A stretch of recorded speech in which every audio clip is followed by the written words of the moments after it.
coming from Ade Kami. All right, CBN orders bank to block loan defaulters. From new credit, you have FG State local government share 1.894 trillion naira for revenue. That story is there. On the Ask Your Doctor page, there's several stories between heartburn and ulcer. I need a baby at 50, exercising during a pregnancy. My desire to donate blood. I have only one testicle.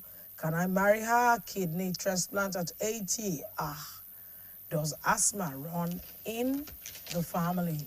All right, let's go to page 10 with ovarian disease. You don't need IVF to have a baby.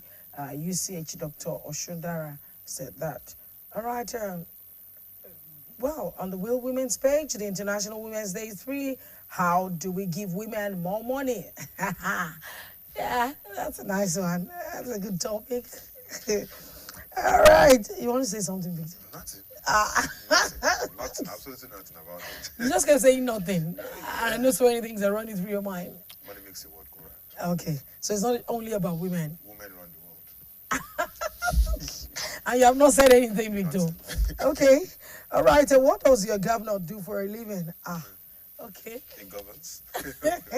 His name is on page 11, actually, on the Windows page. It says, what does your governor do for a living? I don't want to go there. Okay, let me just take the first line in his chapter titled At Home with Eunice in the Road to La Lupon, a 2001 book he edited, Ibadan Frontline Books.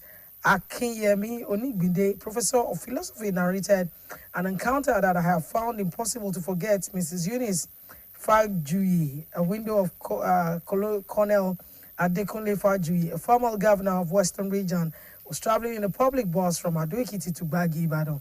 And then someone who recognized her at a point in the journey and could not keep the information to herself suddenly unmasked her identity.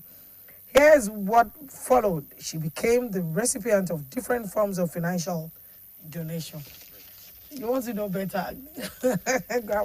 You know, way back, if the governor's wife could be in a public transport, you know what that means? Times have changed anyways. Times have changed. Now we have even former governor's wife with security aids.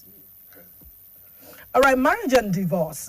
You have my pastor husband impregnated a member of his congregation, moved in with her. That's according to the wife. She beat me, locked me out of the house. That's according to the husband. My husband doesn't care about me. Woman tells court, I don't want to stay married to my wife anymore. That's according to the husband. He didn't tell me what I did wrong. That's the wife. My husband deserted home 1 year after marriage. Has now abandoned me, our children for 4 years. Woman tells court. My husband saved my name as my sister on his phone, lied to his lover. He was single. But she's everything to him. Sister, mother, lover, everything. You see, men and some gimmick, eh? Let's go on this break. We'll be right back. Stay with us. It's still Saturday special.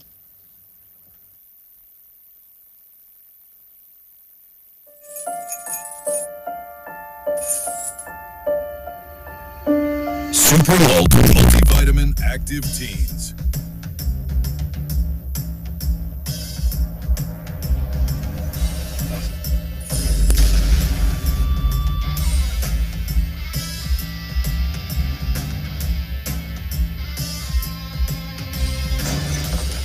Super Multivitamin Active Teens. Shine on.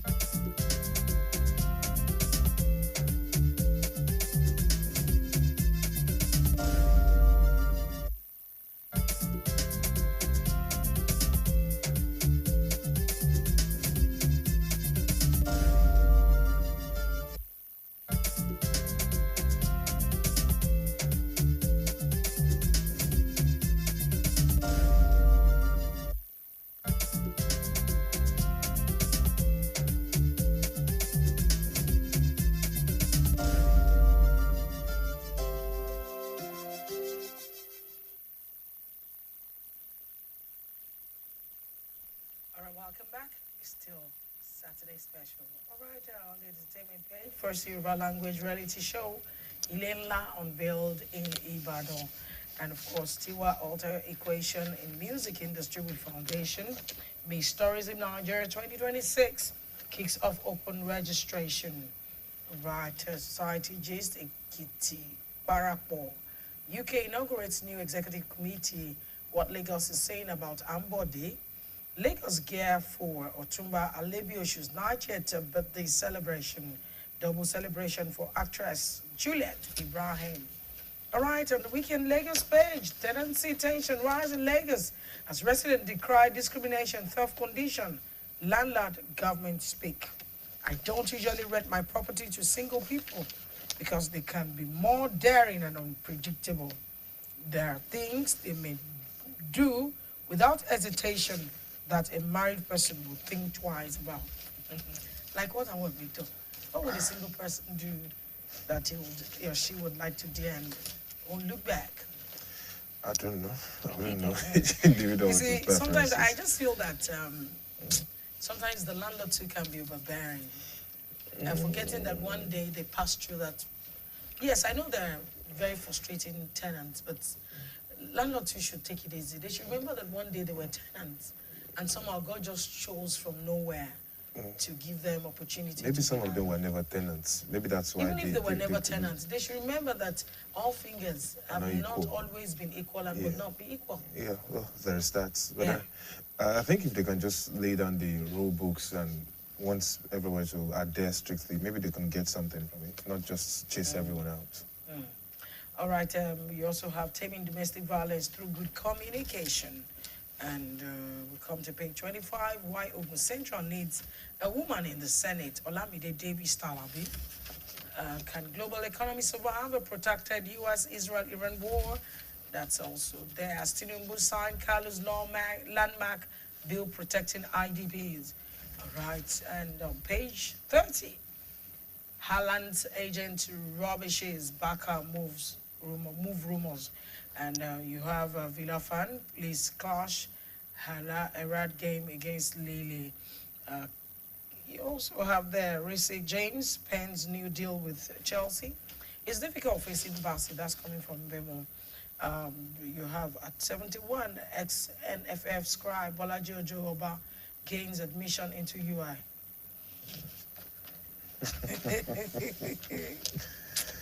You see, I don't know, at 71, Oh, it's not bad time.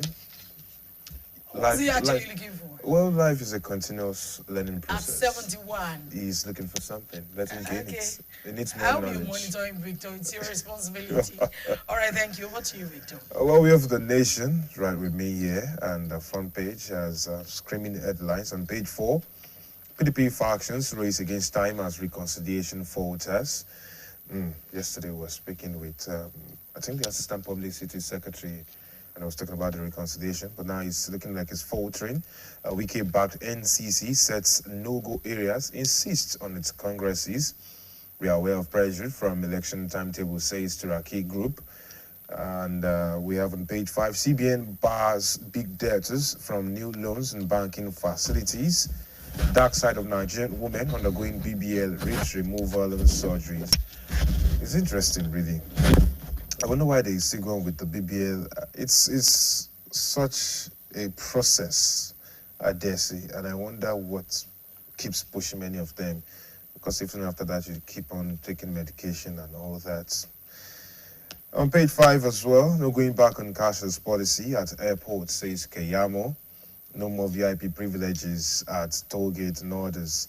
On page 3, London property. Uzekome Husseini presented fake passport. Witness tells court. On page 5, strengthen federalism, scrutinize states, local governments, Tinubu task media. Federal government moving to confront big tech interference, threatening media survival. And on page 4, Adiola heads task force on petroleum sector reforms. A panel targets $10 billion liquidity boost to deliver blueprints in 6 months.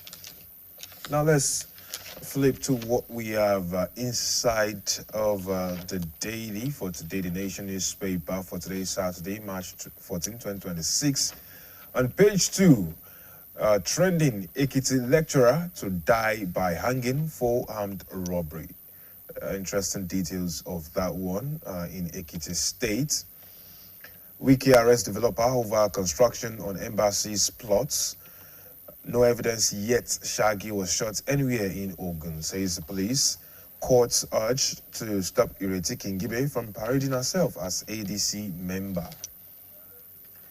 And on page 3, a teen allegedly stabs friend to death in Ondo. Police arrest suspects. Binadun Education Center expels students over brutal attack on classmates as viral bullying video sparks outrage in Benin. Ondo Council boss regains freedom after 5 days in kidnappers' den. And on page 4, we have that story, which you mentioned earlier on. PDP factions raised against timers reconciliation falters. On page 5, Senate to meet IMF officials over Nigeria's economic outlook. And there is a story on page 6. I have no issue with TG Ojo. We are both APC leader, says Ayedatiwa. EFCC hands over $225,895 as well as 62.79 million naira to foreign victims. Okay, there's this NSIB report. Mid-air engine blast caused Arik Hair's emergency landing at Benin Airport. Reps Committee threatens arrest warrant on Chief Executive of Customs, Nimasa, NPA, and others. And FAAC distributes 1.894 trillion naira to federal government, states, and local governments. Okay, on commentary, page 7, what feature for PDP? Buwala, another Daniel in the lion's den. You find that on page 8. Okay, Adewale the physician as diplomats, Adeleke, Ede, and the limits of Edenization. On page 9, US-Israeli versus Iran war, X-ray Nigeria's emergency reserves. And there's climate change in Nigeria, causes, effects, and mitigation efforts. On page 10, 2026 Electoral Act elicits righteous indignation by politicians. And moving on to what we have on page 12, the dark side of Nigerian women undergoing BBL ribs removal processes and surgeries. On page 13, our tragedy was averted in collapsed Lagos school building. From blogging to jail, the tales of Nigerians led to prison by their social media posts and comments is found on page 14.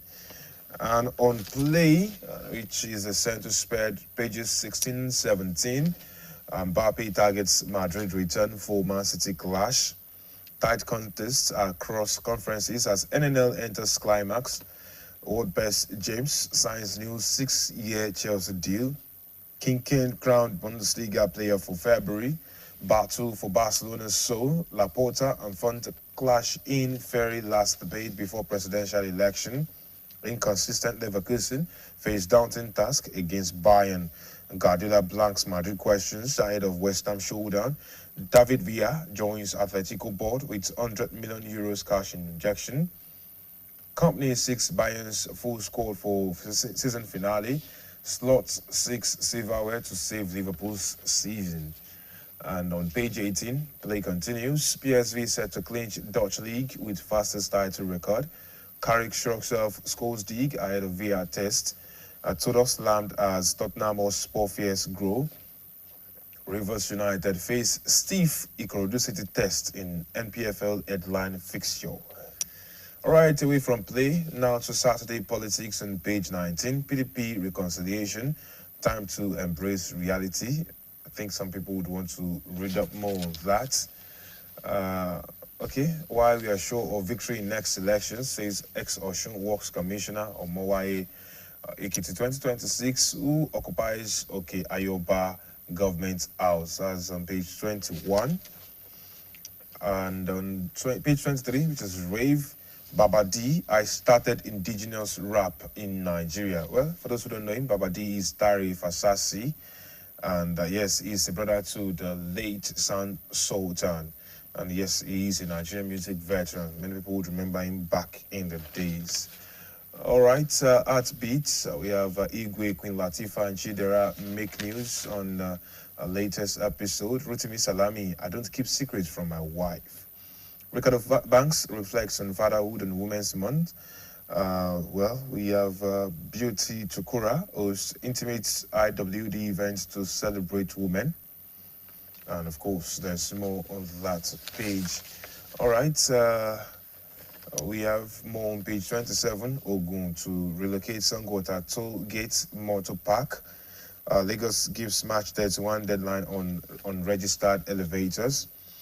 Group 2 Wiki Osun PDP ESCOs must be dissolved before party goes into extinction. Ondo Poly alumni laments certificate delay. Ogun installs new monarchs, urges inclusive leadership. Obasanjo harps on the education sector to nation's growth. And we have Zulum approves recruitment of 473 medical personnel. That's coming from the CMD on page 28. Education is cornerstone to regional integration, says ECOWAS speaker. Plateau Court scraps 2-year LG tenure, restores 4-year term. Data breaches, NDPC vows to go after content creators. Yusuf announces key appointments, congratulates APC by-election winners. And the Taraba College of Nursing debunks allegations of Nelfund extortion. On page 29, troops reopen road shut for years, detonates IEDs in Imo. Okay, we have a finance firm to empower SMEs, equip skilled youth. Anambra's planned protest over poor electricity supply suspended. Convener says he received 157 threat calls. Stakeholders fixed on all meetings. Federal government accelerates road bridge projects in Ebonyi. Fubara inspects completed bridge in Rivers. And Defense Minister on page 30 shows proactive security shield for APC National Convention. Court rejects Delta Monarch's application to strike out throne dispute suit.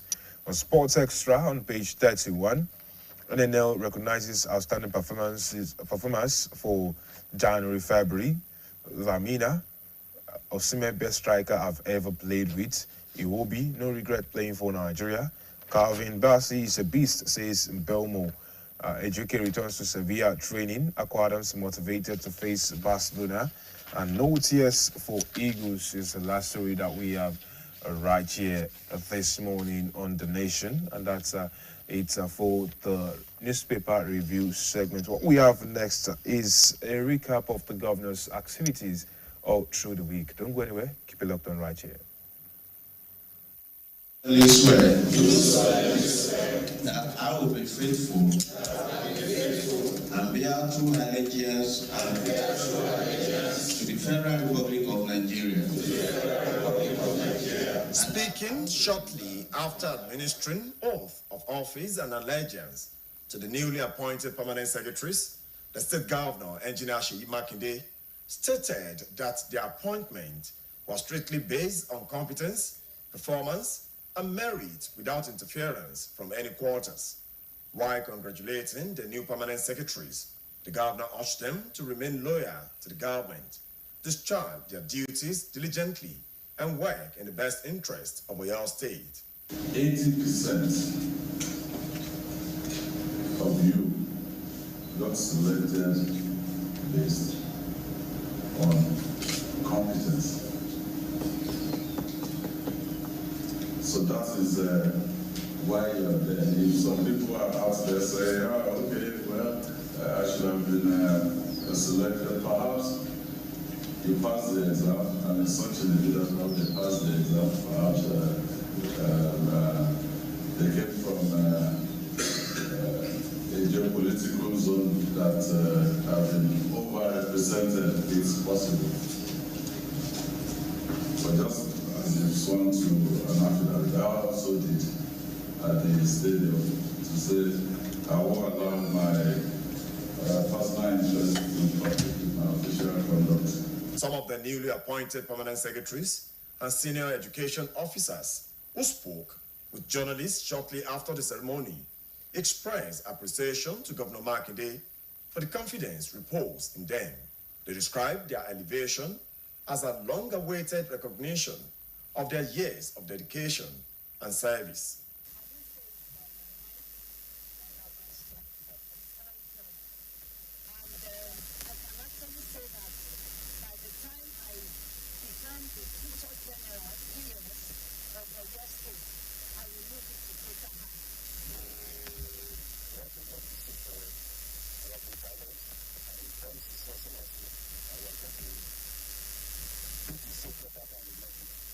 The 17 new permanent secretaries comprise 8 from mainstream civil service, 4 from education sector, including Inspector General of Education and Tutor General, 3 from local government service, 1 from House of Assembly Service Commission, and the Auditor General for the state.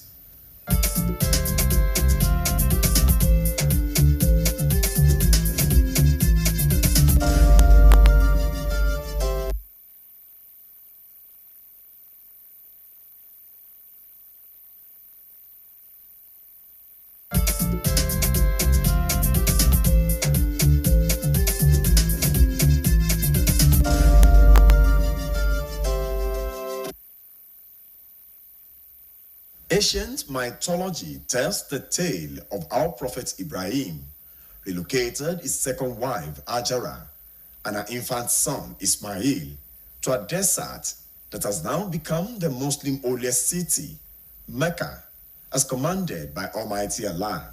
According to history, the mother, Hajara, and her son, Ismail, who were left stranded in the desert, were thirsty and tired. And after the mother ran severally in search of water in the desert, a source of miraculous water sprang up at the feet of her son to satiate them, and this became known as Zamzam water.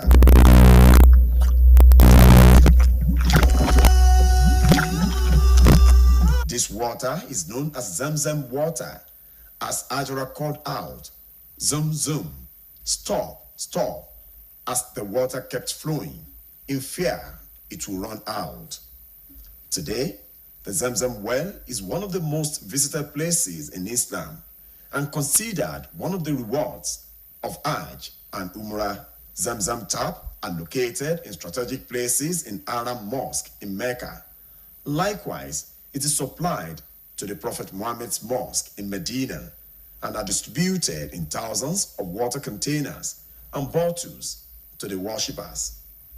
Speaking with BCOS News, an Islamic prophetic medicine practitioner, Mr. Muhyiddin Olawi, described Zamzam water as a natural gift and blessing from Almighty Allah. Zamzam is a kind of the water you must have in your home, no matter how the amount. You must make sure that you have it. Even the breastfeeding woman to breastfeed their baby for 6 months, I will advise, it's not Islamically proven. I'm just advising people, if you want to give the first water you need to give your child after 6 months, let it be Zamzam. So that to make them to improve their cognitive aspect in life when they are facing. If you are taking Zamzam, you'll be very okay and you will be very all right when you are taking Zamzam. According to Prophet Muhammad sallallahu alaihi wasallam, when you are drinking Zamzam, you can use Zamzam to cure any kind of disease in your body. Let your intention be that if you want this, just spray it on the Zamzam and you can use it to drink it and use it to rub your body. The Zamzam water is odorless, is tasteless, and is also the color is just a natural one.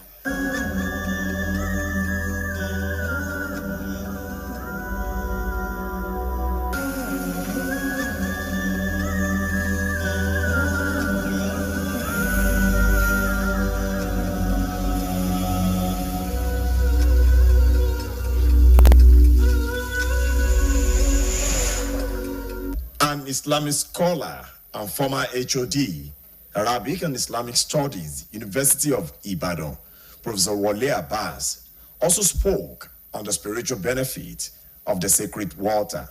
People use it for a lot of things. We use it for ablution. That's spiritual too. It's good for ablution. People use it for ablution in the haram. People use it to quench their thirst People use it for a lot of things. But people use it to cure themselves of many diseases. We have had practically people who have used this to cure diseases. I've heard that some people who are blind, they use it and the eye came back to function. People who had cancer, we have heard that they use it to cure the cancerous part of their body. So a lot of things.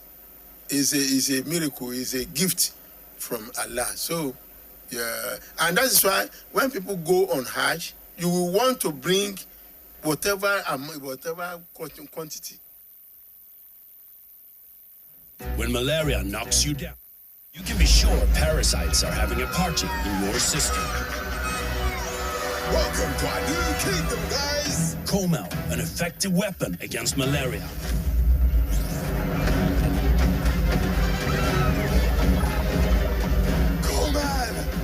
Attacking the parasite army directly to give you express relief and get you back on your feet effectively. Comel on malaria gone.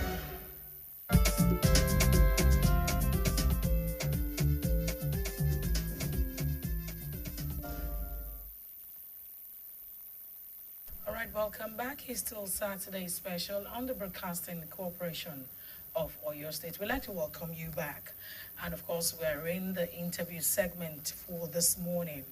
And what are we discussing this morning? We're looking at the female body, the myths, facts, and reality.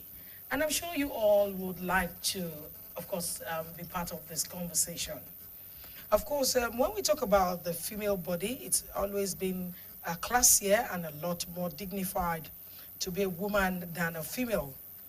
Thanks to the 30s of the feminist striving, the category women has expanded to include anchor persons and moms and all of that.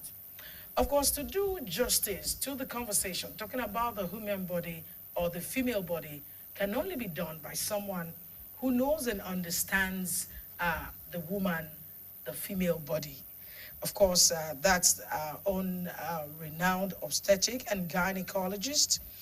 He has held important positions and received many awards, all over the world.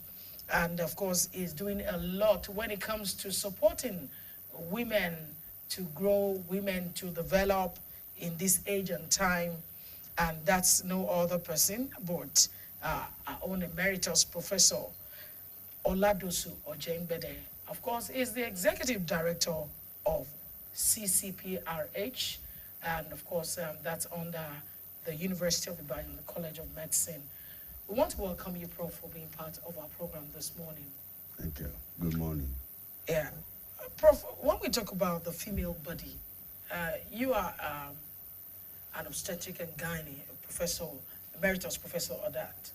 And you have done a lot when it comes to research, when it comes to observation, when it comes to experiment, I also say experiment of the woman body. What would you like to say the woman body is, and how would you describe the woman body? That is female body. Well, thank you for the question. The female body should actually also be seen as equally made by God, like that of a man, even though there are differences. So the female body, the architecture of it, God designed it so that the female can fulfill assignments as prescribed by God for the female person. For instance, procreation, but also preparing that same body to be able to fulfill that responsibility, looking after the home and caring and sharing within the community, within the family setting. That will be my overall encapsulation of what the female body stands for. Well, now, over time, we've seen different eras, but there's this common theme that we've seen, Prof. People not fully understanding the nature of the female body, the processes, the growth, and everything that makes the female body is so unique. And you know, sometimes we have seen some people try to fight it. So maybe if we break down the myths, the things that people have heard over the years, maybe folk tale, maybe it's something that someone heard from somewhere, has been passed down generations, so that, you know, we educate them, give them the right information, so that people will not continue to live with misinformation as regarding the female body and the uniqueness of it. Thank you.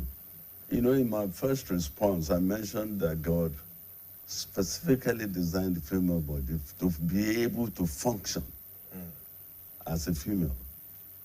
And so you know that in the anatomy, the structure itself, there are differences.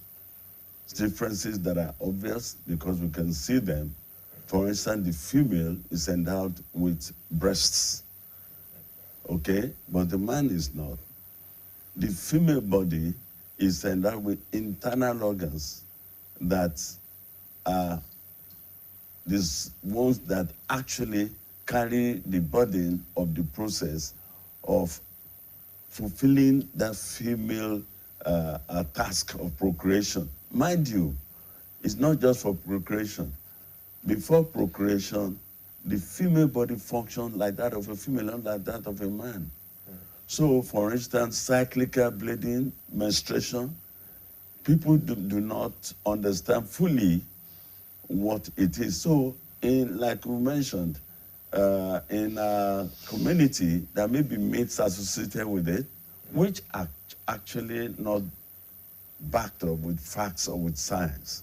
For instance, people say menstruation is the washing away of the dirty things in the female body. But indeed, there's no dirty thing in the female body. Interesting. There's no dirty thing in the male body. The female body is preparing for the purposes that God designed the female body for. And menstruation is one of it. It's essential, it is important for a female to menstruate, and it is not washing away of the dirty things within the body. You see, that may affect the way the woman herself perceives herself. During menstruation?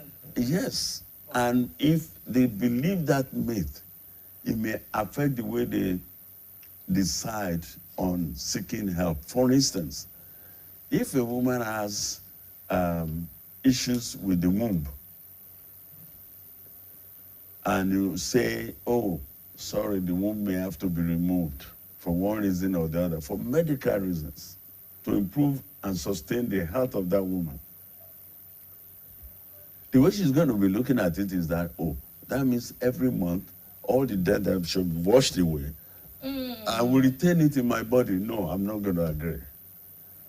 So these are issues that the society must get the female person well informed about, and the men themselves must get informed about, so they understand how the female body functions, and they can then contribute to supporting the woman to function maximally within the society. Okay, Prof, let me quickly take you through cultural beliefs of the impact of women's health. There are some cultural beliefs and decisions that have been taken for the female, for women, for girls, in the name of she's supposed to be this, which sometimes have led us to early child marriage, sometimes that have led us to fetal genital mutilation. You know, that has become an unhealthy, harmful practice against the female. Now, looking at this, some of these cultural beliefs, what are the impact on the health of women or the female? You have touched on a very, very important issue because these are things in clinical practice or in public health practice that we see affecting the quality of life of the woman, of the female. Because it may affect the way the health-seeking process of the woman. If, for instance, you say, oh, the woman cannot take a decision for herself, if she has to wait for the husband, for instance, to seek care.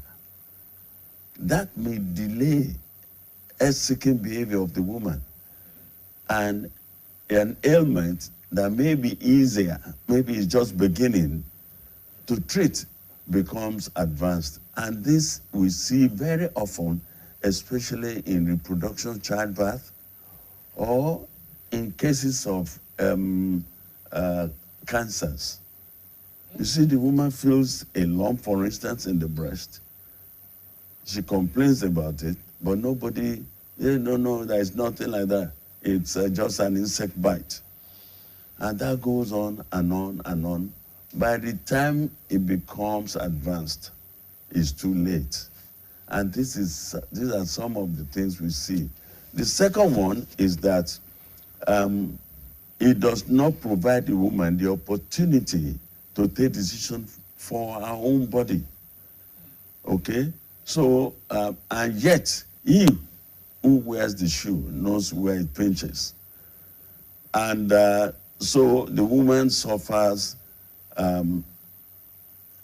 inadequate care, inadequate consultation, inadequate provision to care for her health by the partner, the husband, or the family members.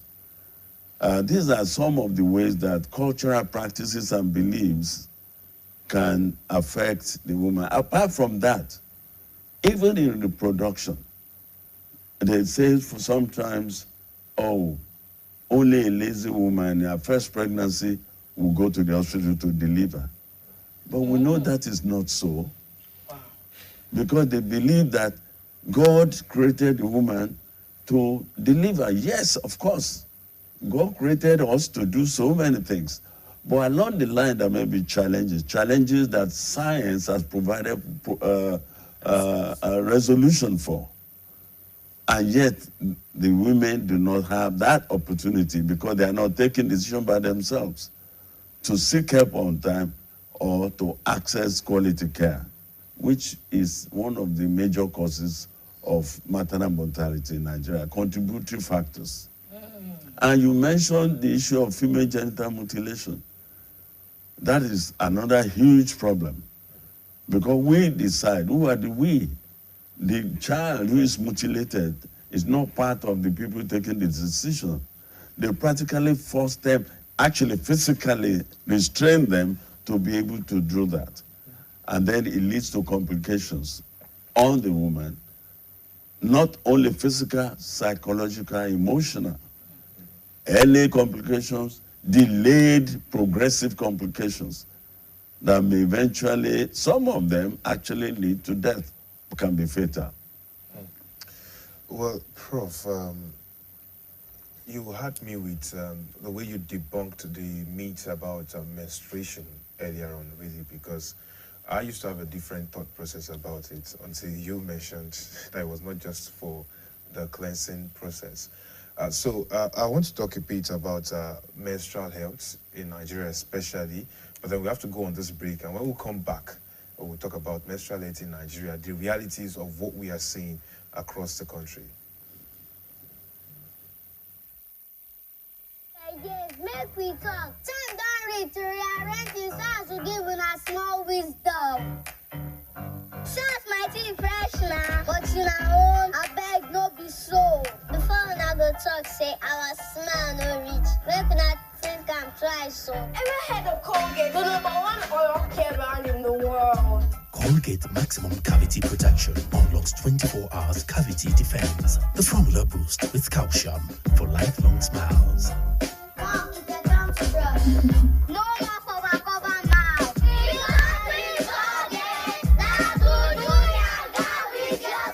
Colgate for 24 hours maximum cavity protection.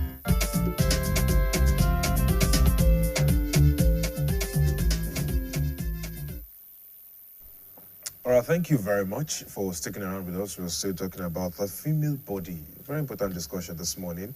We're talking about the myths, the facts, and the realities. And we have had our emeritus prof already breaking everything down for us.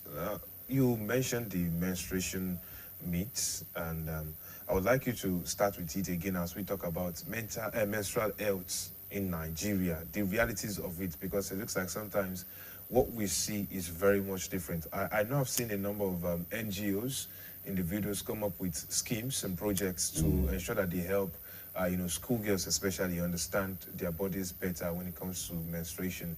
But maybe you would help us with your experience. Menstrual health in Nigeria, really, I think we have not done enough to give the best opportunity and potential for the young girls before they start to menstruate.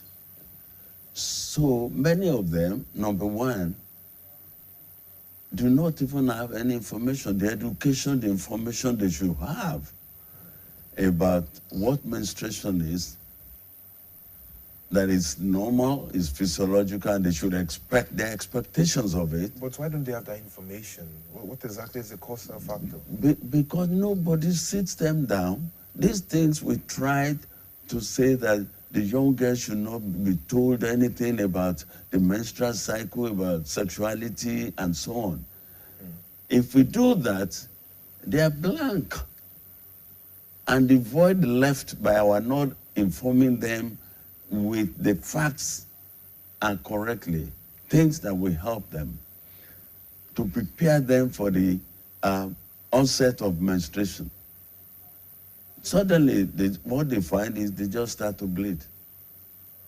And it's scary. And no one has mentioned it that along the line you may start to bleed and that this is normal, this is physiological. Tell them what to expect and how to manage it. Do we sit them down one-on-one? I don't think we do that. In secondary school, there is sexuality health under biology or as a program. But how adequate is that? Is that enough? Because we do it generally, as a class, but these are information that the girls themselves consider private to their body, and they need somebody they have confidence in to talk with. So we don't even prepare them for that, to expect it. And two, what to do when menstruation starts. How to care for their body, how to care to manage the menstrual cycle, the bleeding itself. Do they, as the country, provided enough access to cheap and readily available menstrual materials? Are these girls shown where to get it, how to get it, how to apply it, how to dispose of it? These are things that confront them when they start menstruating. And usually what they do is they pick up information either on the internet or from their senior colleagues after they're menstruating before them. But that is not adequate. It should be structured, standard information. Yes. So, like I said, in schools, secondary schools, some, of course, provide sexual education. But I think we have not focused enough on menstrual cycle. The other thing is we don't even have enough. I mentioned about materials, menstrual materials. What about water and sanitation in schools? I mean, places where they could even change is not available. Where do they have enough disposed facilities? Have they been taken through it? Do they know where to put their sanitary towel when they finish using it?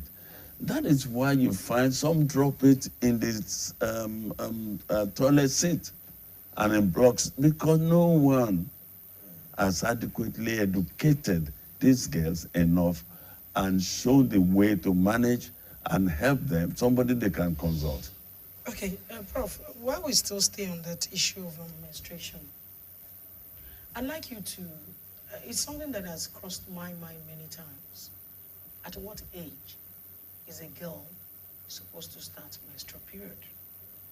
When I was growing up, you expect maybe from 12, 13, 14, even sometimes 15. Mm-hmm. But today you see a 9-year-old starting menstruation. And some school of thought believe that this certain things could be responsible for it. So as a renowned gynecologist, I'd like you to open our eyes to what, when a girl should start and why are girls starting early these days? Good. You know, the onset of menstruation is actually preceded by some other physiological changes in the girl child. Okay. Okay? Breast bud and so on. So by age of 10 onwards, we expect that a girl child may start to menstruate. 10 onwards. But, like we observed, like we all know now, physiological changes in the body are also linked to nutritional adequacy for the child, developmental education, exposure, and so on, physical exercise. These are things that contribute to the onset of the physiology of menstrual cycle.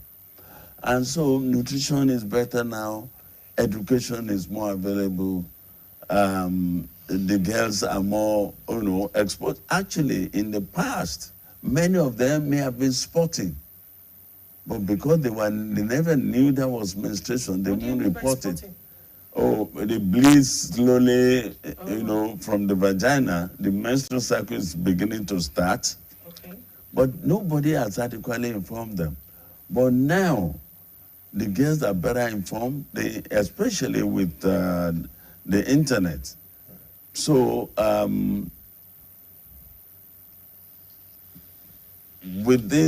before pregnancy, nutrition is better.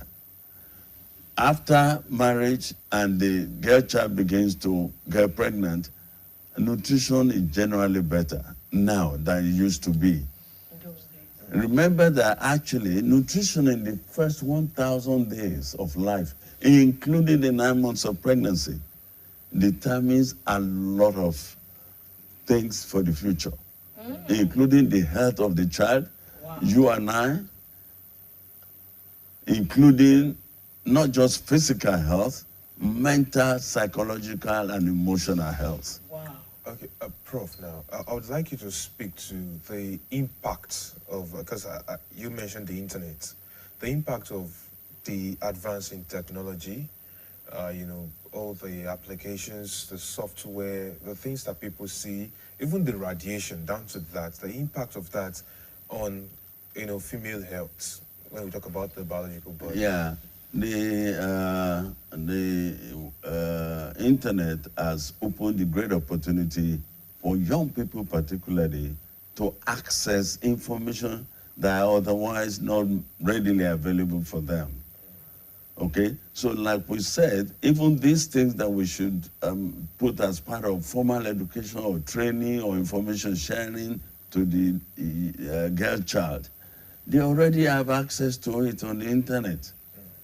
So these are things that are helping them. They read about what menstrual cycles, about physiological changes in the body, about nutrition. Their nutrition is better. The food, and let's look at it.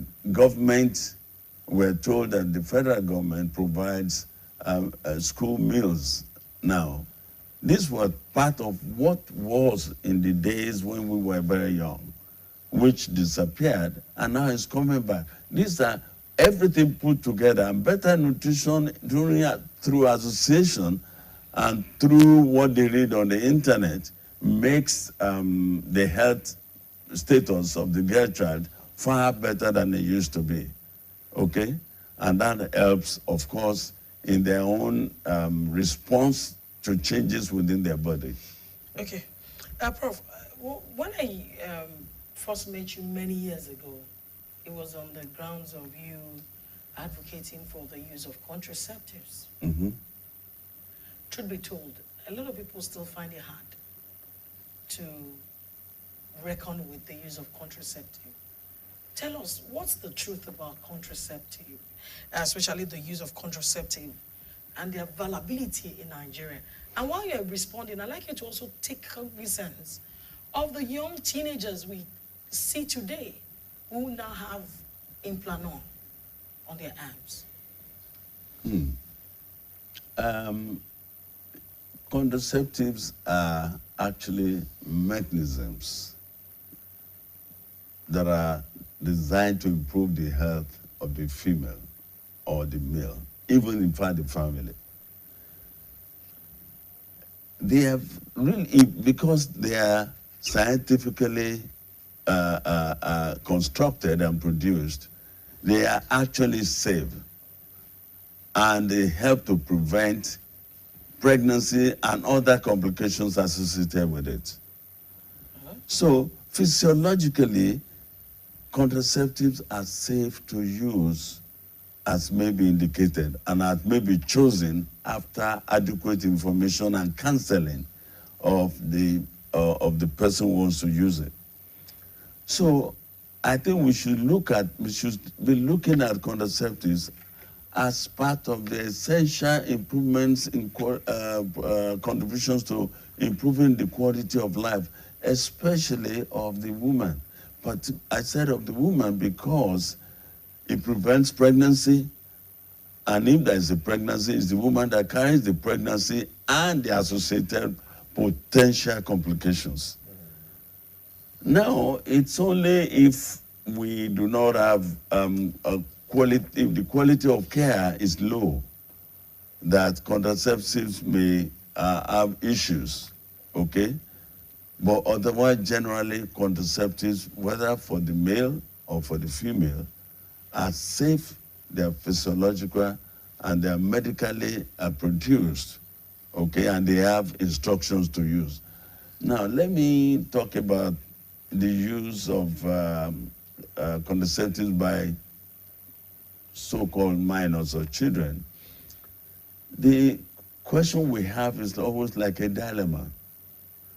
If a girl child has been exposed sexually, for those who have not been exposed sexually, it's easier to manage by counseling, by mentoring, by monitoring, and by support.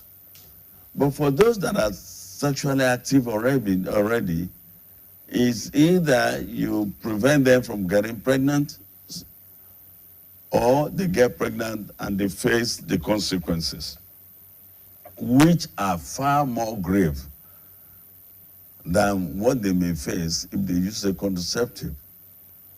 So I would say that the first thing is it compulsory, is it necessary, is going to advance the health of that girl child if you use contraceptive, if she uses a contraceptive?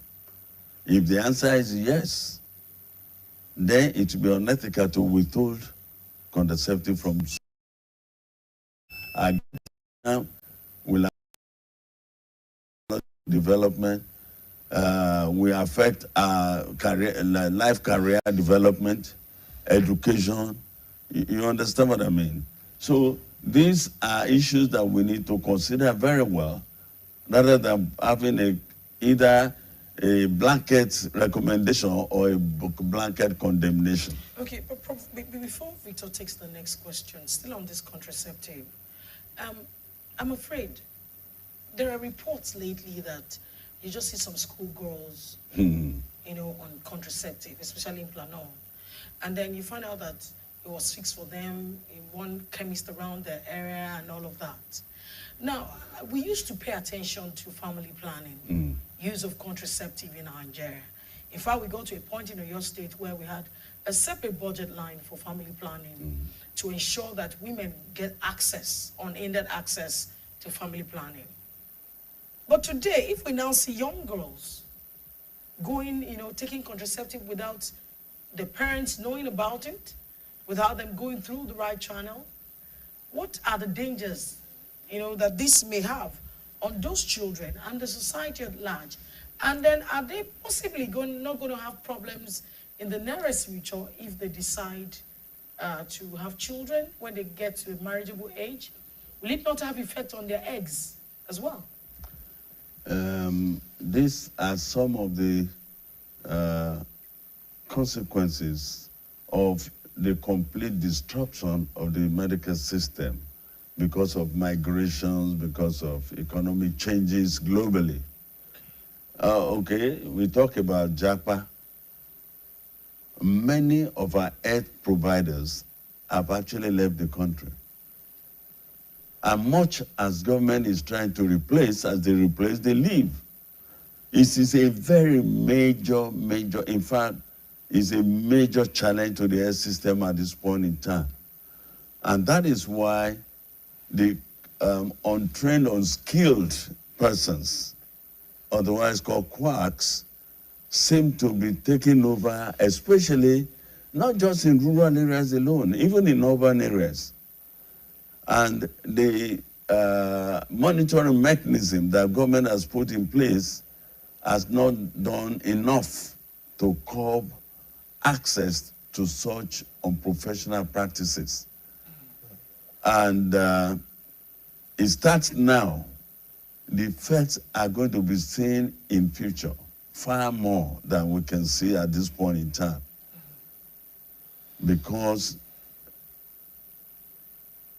if the user has not undergone adequate screening, professional screening, before being given a contraceptive, of course, effects may be early, may also be delayed, may lead to problems in future, which will now put strain again on the health financing system in the country.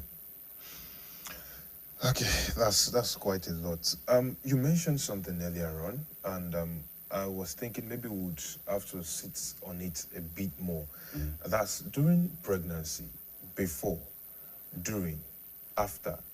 How does a woman take charge? How does the female have to take charge of her health? Because, there's a lot of things happening. The hormonal rush Changes. And everything, the changes. And I would also like you to address this thing, because I'm speaking on behalf of all men when I say we are always curious to know how some parts of the female body start to appear way bigger, and their face changes, and we see some different emotions. So maybe it would help men understand their women better, and then they'll be able to take care of them the way they should. But I've seen someone go from the skin color change, the nose grew. I've seen a lot of things out there on the internet. So I'd like you to address that as well while talking about what's the steps a lady, a female should take, before, during, and after pregnancy to ensure that the health is at, prime. Good. I think this is a very good question. And I'd like to start a response by saying that pregnancy is a normal event in the life of man. It's a normal event, it's physiological. However, as the body that carries the pregnancy prepares for the child to be born, the various organs in the body also prepare ahead of time.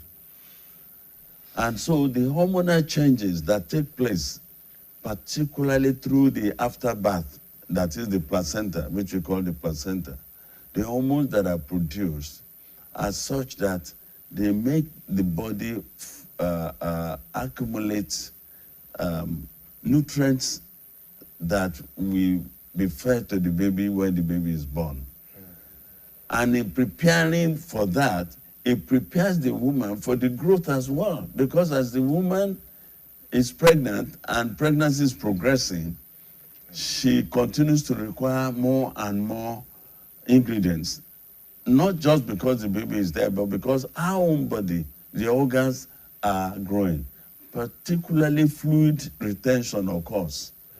So the woman begins to retain fluid, more fluid, to increase the blood volume so that blood can circulate very well and take nutrients to the fetus within the womb.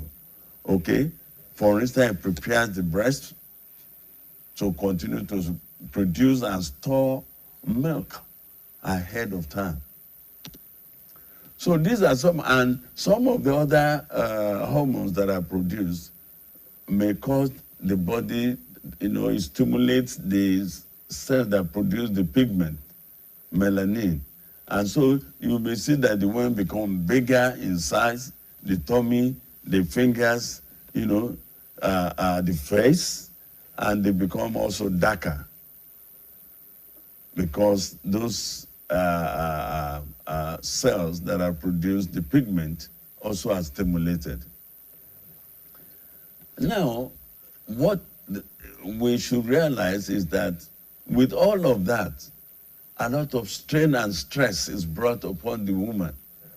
And so in pregnancy, the woman actually deserves and requires to be supported, to be helped in moderating the physical engagement within the house, even at work. And that is why government provides for maternity leave, even ahead of delivery. It is not for fun that government does that. It is to help the woman accommodate the changes, be able to accommodate the changes in pregnancy in preparation for delivery. And this is from this time on that men need to actually support their wife the more, stay at home the more, support with even household chores, okay? And also begin to prepare towards delivery. I think it's good for me to mention that birth preparedness is important because we know that a woman who gets pregnant today, in the next 9 months, is likely to go to deliver. If that is so, then we should begin to prepare for that delivery, not for the ceremony, because ceremony is a different thing entirely.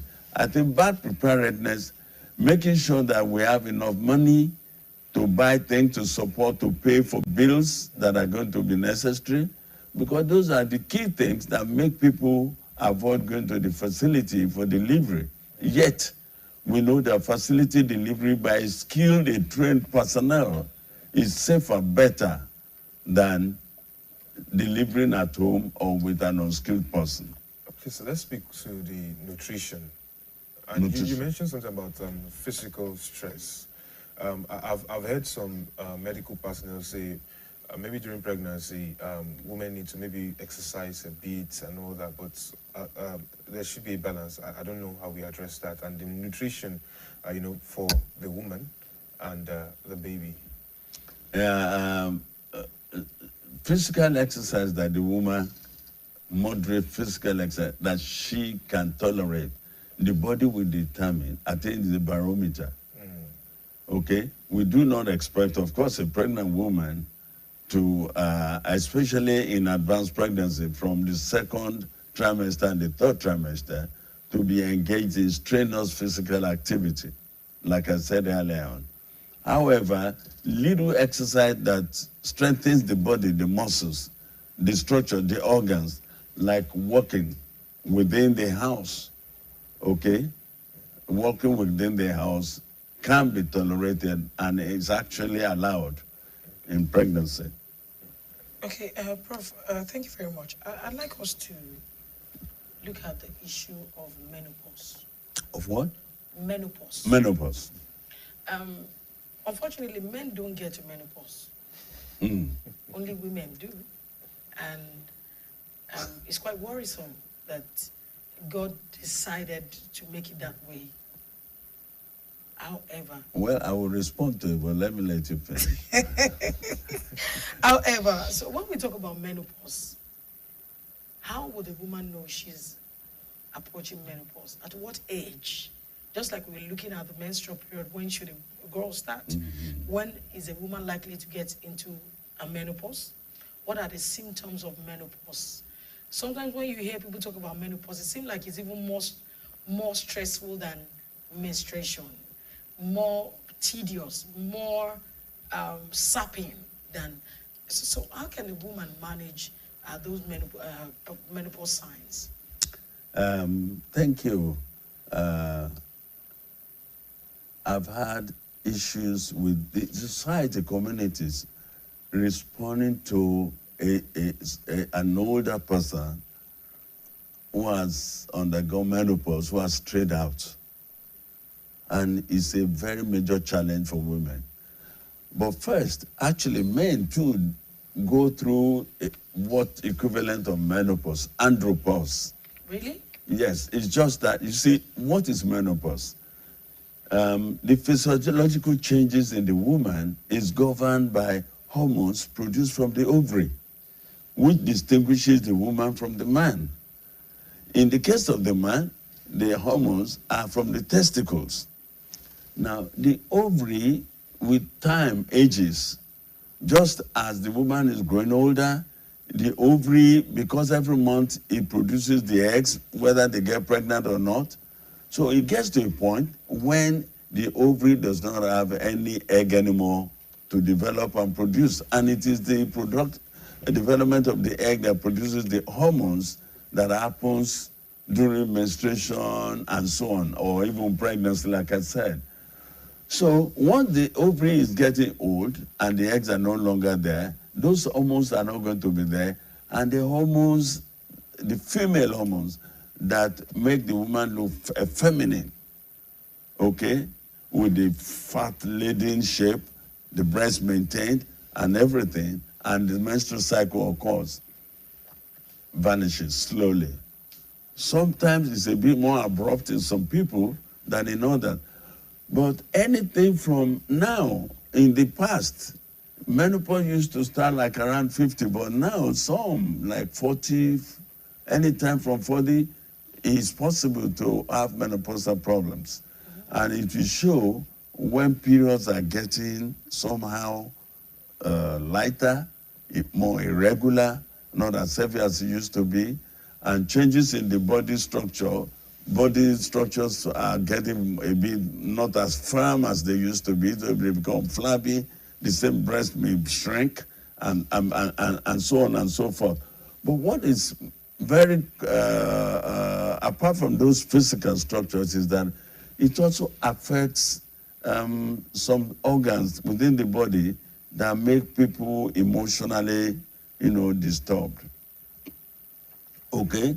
And it may lead to some depression, insensibility, and women become a little bit more, shall I say, less accommodating of jokes and things like that. And memory is affected. That is really the point. Memory is affected, and you see women who say things that are strange to others. That is like, does this woman know what she's doing? Like, you see some women tell their children that, why haven't you been calling me again on the phone? And I called you yesterday. Say, did you call me yesterday? Like, seriously? I didn't speak with you yesterday. So it gets to that point. And they may even go out. I want to mention this particular one because I've seen it happen before. When older women under menopause may go out, maybe to buy something or to try to see somebody, and then they forget. They don't remember where they're going. And they wander around, and you see people stoning them, saying that they're witches and something like that. He's a witch. He doesn't know where he's coming from, doesn't know where he's going. These are some of the issues. Also, because the organ become a bit not as firm and flabby, the womb itself may descend, and the neck of the womb, which we call the cervix, may be showing at the entrance to the vagina. And I've seen a woman who was labeled a witch because they assumed, because she fell and died, and they saw the cervix at the entrance to the vagina. They said, oh, she has both a vagina and a penis.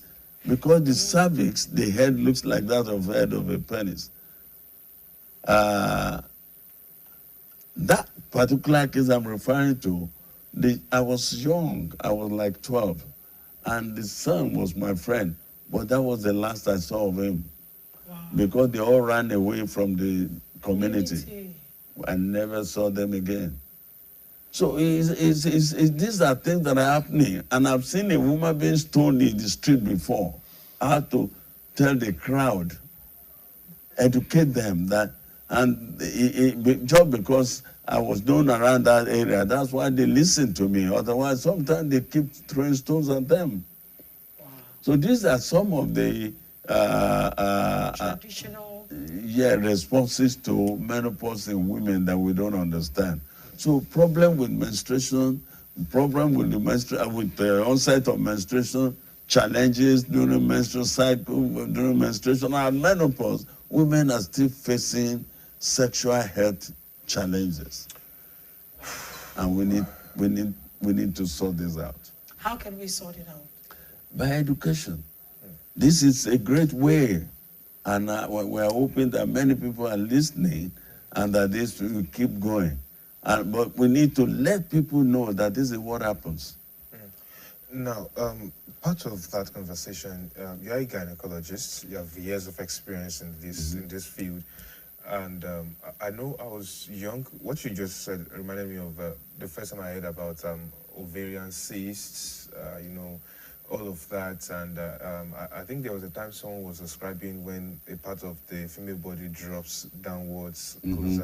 And I started to question why some of these things were. So how do we have women prioritize their gynecological health with Nigeria's conditions in our minds? The reproductive health of a woman has its own attendant challenges. You mentioned the ovary, for instance. The organs that are often affected morbidly, even to the extent of having developing cancers, are one, the breast, the ovary, and the womb, the cervix. Because those are the commonest organs that are affected by abnormalities or disease or illness or derangement in the woman. Okay? Maybe I should start with the breast. The commonest cancer in the women is that of the breast. And so it is imperative, it is, I think, a responsibility we must not fail, that all women be told how to care for their breast, how to do self-breast examination. Self-breast examination should be taught in schools, in secondary schools, in all clinics, not only in breast clinic or antenatal clinic.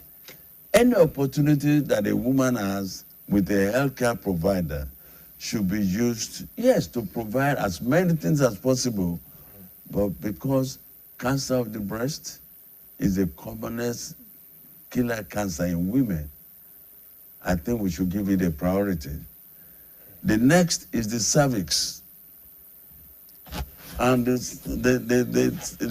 cervix, because it's hidden, fortunately, if there are changes of the cells that may lead to cancer, we can pick it up by doing what we call pap smear. Okay? Once in 2 years, simple 5 minutes procedure in an outpatient clinic. The sample is taken and is sent for lab examination to see whether the cells are showing signs of changing. They have not even become, because that's some of the things that debar people from accessing pap smear process. They believe that it's for cancer. No, it's to see whether the cells are becoming abnormal towards an eventual transformation to cancer. I've heard someone say cancer is avoidable. My answer to that would be, it's number one, it is cheap. I don't know how much it is, but I don't think it's more than like. No, I'm saying avoidable, not. Avoidable. For the cervix, right? Yeah. I've heard someone say the major cause of cervical cancer is an infection by a virus called human papilloma virus, HPV. If any young girl should be encouraged to avoid infection with HPV. And why do you do that? by managing their sexuality right through education, avoiding unplanned sexual intercourse, or with many sexual partners, because those are the risk factors for HPV infection. The other thing is to have HPV vaccine, which can be given to girls between the ages of 9 and 13 or 14 years. Okay, try 2 doses. For those that are older than 15, maybe they have 3 doses, and that protects them for life. Protect them for life does not say that therefore they should forget about caring for themselves. Okay? So those are the issues of avoiding the probability of somebody developing cervical cancer. For the ovary is within the abdomen, and so it's not as accessible as the breast and the cervix. That is why ovarian cyst, which is common, is one of the commonest abnormalities of the ovary. Okay? But it doesn't mean it's common amongst women generally. But for women who have abnormalities of the ovary, ovarian cyst, which is benign, in other words, is not cancerous, can happen. And that can be picked up on ultrasound scan. But if anybody has any symptoms, especially you feel that your tummy, I know a young lady who came with ovarian cyst and said her tummy was getting bigger, and she told she was adding weight, whereas actually eventually she had ovarian cyst. So those are the 3 major organs that I think all women should give attention to. Of course, for both the man and the woman, the intestine, the bowel cancer is another thing that should be given attention. And that is also, you can also monitor it by doing colonoscopy. Yes, once in 10 years, once in 5 years, depending on the risk factors that each fellow has. Okay, Prof, you'd agree with me that as a gynecologist, it wasn't so common in those days. I won't say it has never happened that elderly women give birth to children for the first time. And so it had been a recurring situation now. The women who have been longing to have children, taking through several fertility measures, even sometimes IVF don't work for them. But even and eventually, maybe through IVF, they eventually give birth. Now, let's look at what is responsible for this old age pregnancy. That's 1.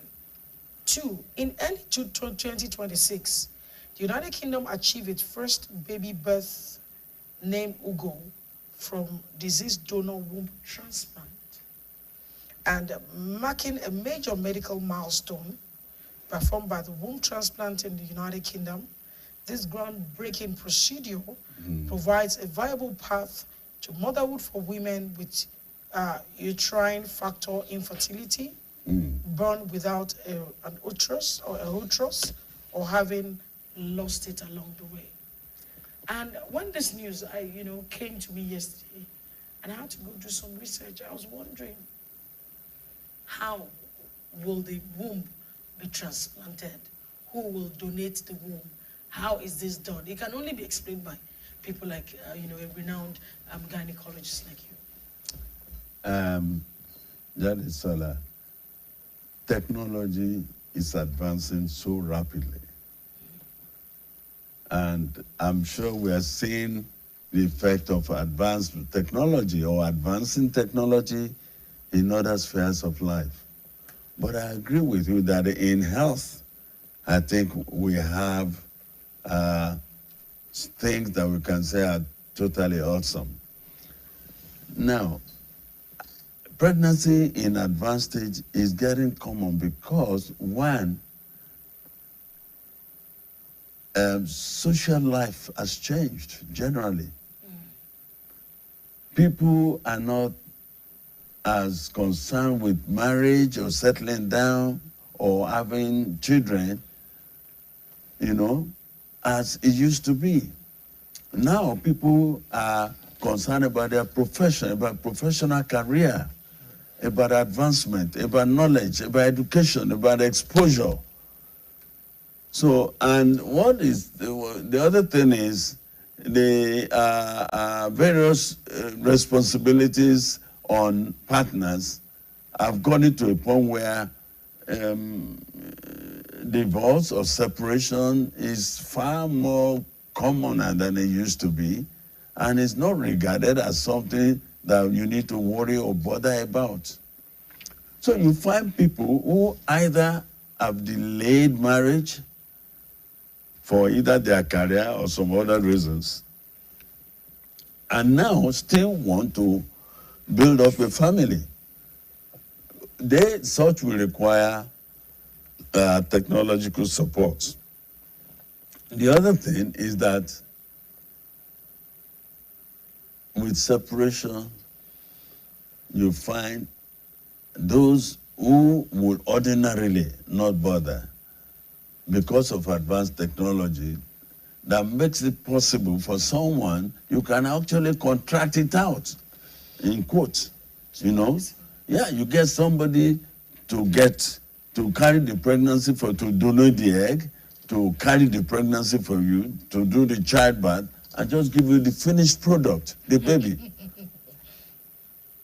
So these are things that are happening. And as you know, medical science is advancing so rapidly, and people are looking for ways of taking responsibilities away from those who do not want to carry any burden. And therefore, you find older people who are someone who's lost the womb, getting a transplanted uterus to carry the pregnancy. I'm sure you've also heard that people are trying to transplant the neck or the head. Sorry? The people are toying with many things. Transplant the head of one person to the other? To another. Why? I think when they say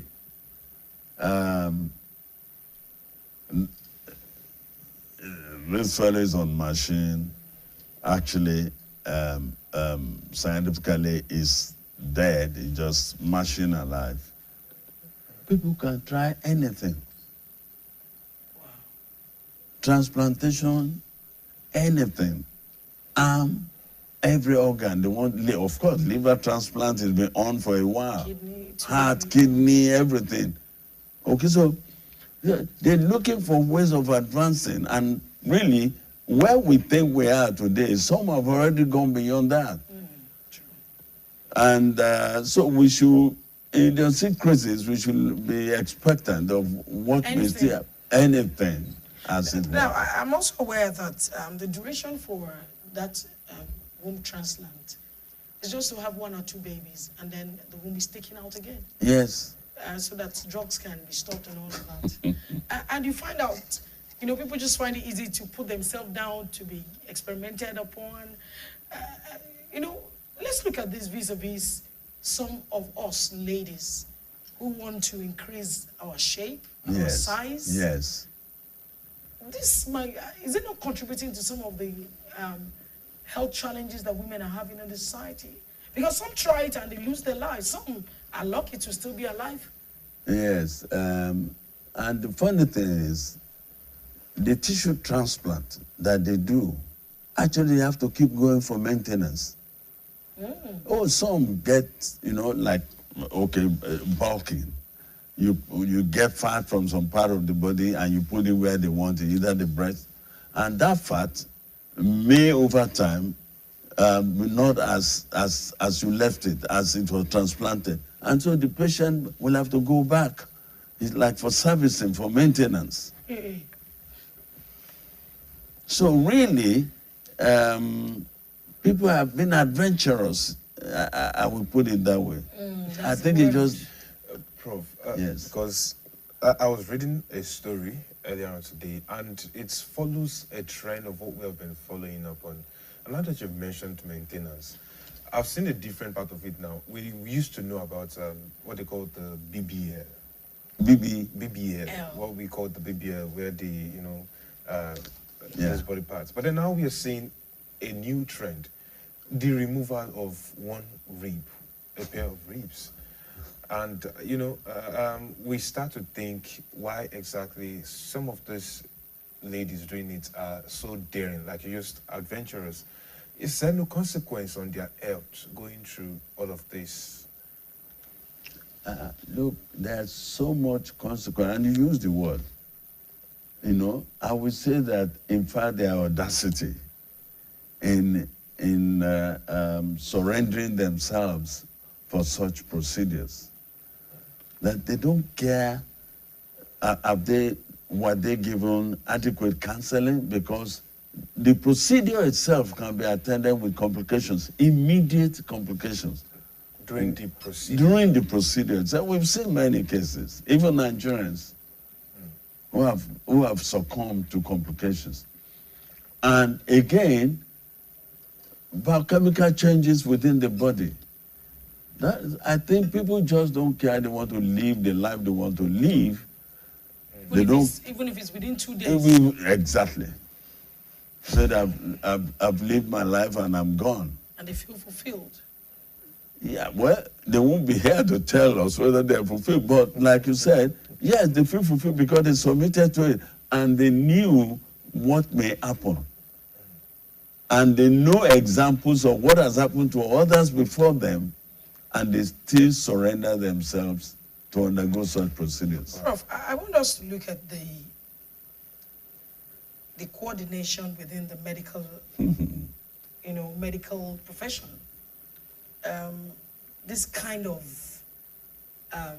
strange attitude in people that has been encouraged by medical experts